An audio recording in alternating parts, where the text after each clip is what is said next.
Now, my wife and I have been married 27 years. We have 4 kids, 7 beautiful grandchildren. And they are beautiful grandchildren. We believe in family and we believe in family values, but my values are a little bit different than Republicans. Now, when I talk about family values, what I mean is that the United States must end the international embarrassment of being the only major country on earth that does not guarantee paid family and medical leave.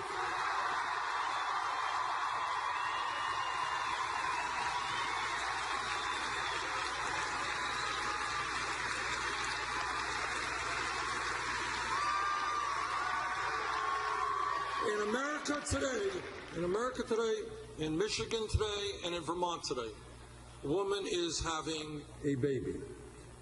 That's a pretty big day for the family, pretty big day for the baby.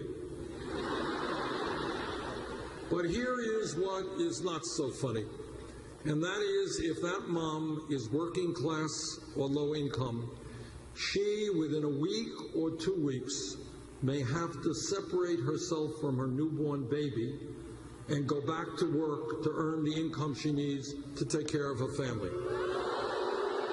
That's right.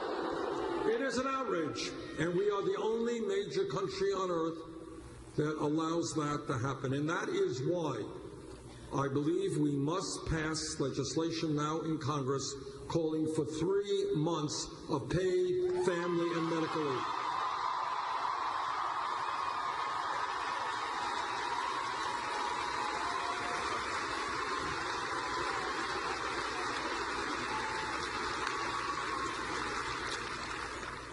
In the Senate, I am a member of the Environmental Committee and the Energy Committee.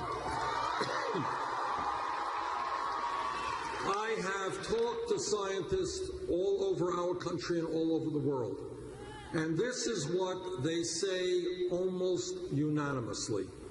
The debate is over. Climate change is real. It is caused by human activity.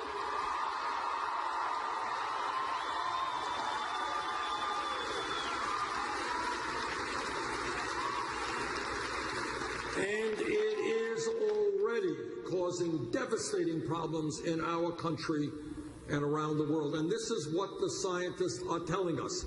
We have a short window of opportunity to transform our energy system away from fossil fuel to energy efficiency and sustainable energy.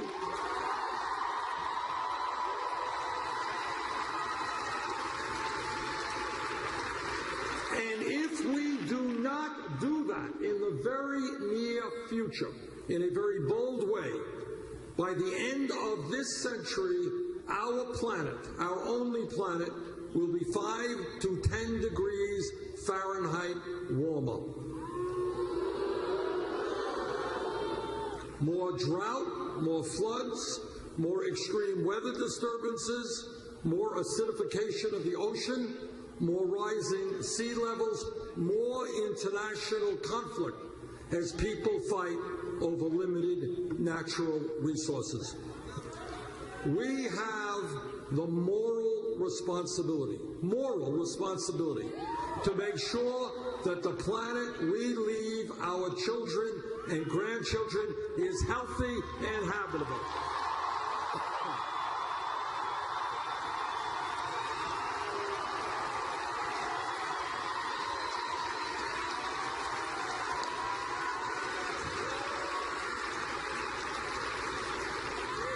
Now, when we think big and we have the courage to think big, we got to ask ourselves a very simple question. And that is, how does it happen that one major country on earth, turns out the wealthiest country, does not guarantee health care to all people as a right?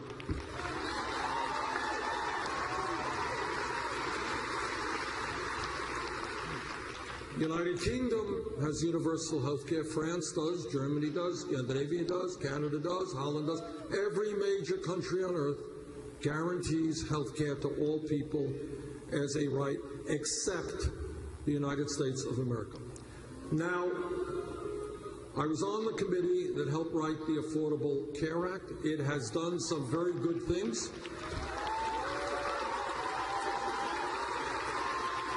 We have done away with the obscenity called pre-existing conditions. We have provided health insurance to over 17 million people who did not have it. We have ended discrimination in health care premiums for women because they were women. All right? All of that is good. All of that is good. But what is not good is that today 29 million people still have no health insurance. Many of you are underinsured with high deductibles and copayments. And we pay by far the highest prices in the world for prescription drugs. 1 in 5 Americans, you want to talk about crazy? Here's crazy. 1 in 5 Americans cannot afford to fill the prescriptions their doctors write. But the 3 major drug companies last year made $45 billion in profits. That's crazy. At a time when we spend far, far more per capita on health care than the people of any other nation, in my view, the time is now to move toward a Medicare for all health care program.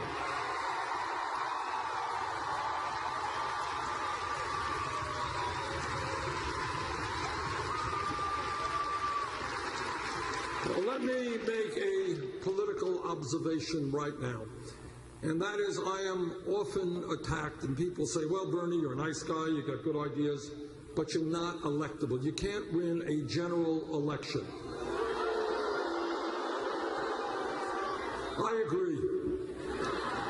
But it's not just me. Almost all of the major polls that have come out have me beating Donald Trump.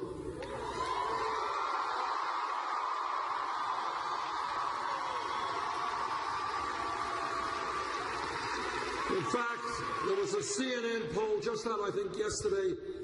Hillary Clinton was doing well. She was beating him by 8 points. I was beating him by 12 points.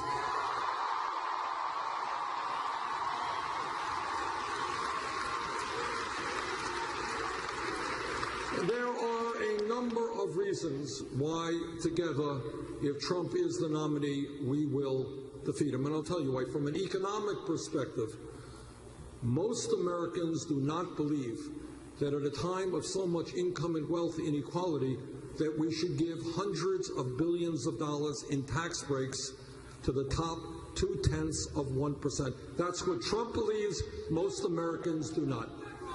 Most Americans do not agree with Donald Trump when he says that $7.25 minimum wage is just fine and it should not be raised.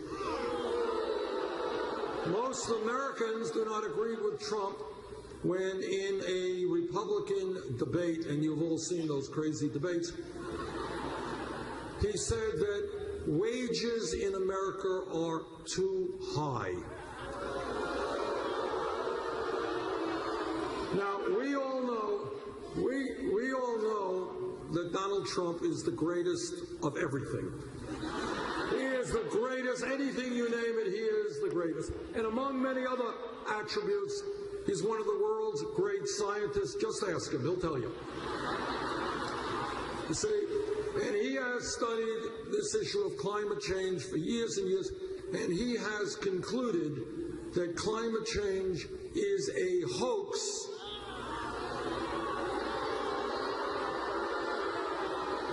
A hoax created by the Chinese. Now, I found that very weird. The fact that he thinks it is a hoax is not surprising. That's what most Republicans think. But that he thought it was created by the Chinese shocked me, because I thought he would have thought it was a hoax created by the Mexicans or Muslims.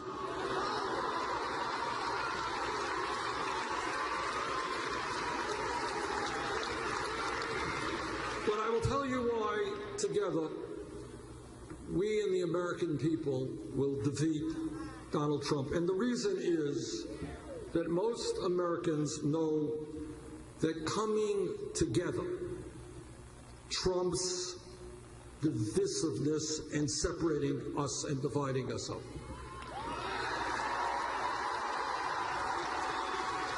Most Americans know that community and helping each other trumps selfishness.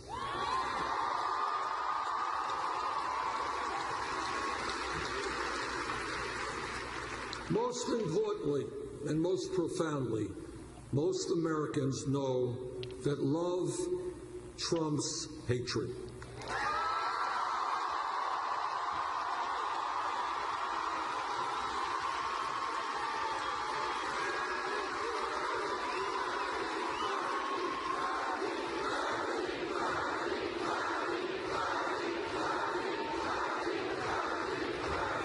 The great state of Michigan can play a profound role in transforming America, in helping us to go forward in the political revolution.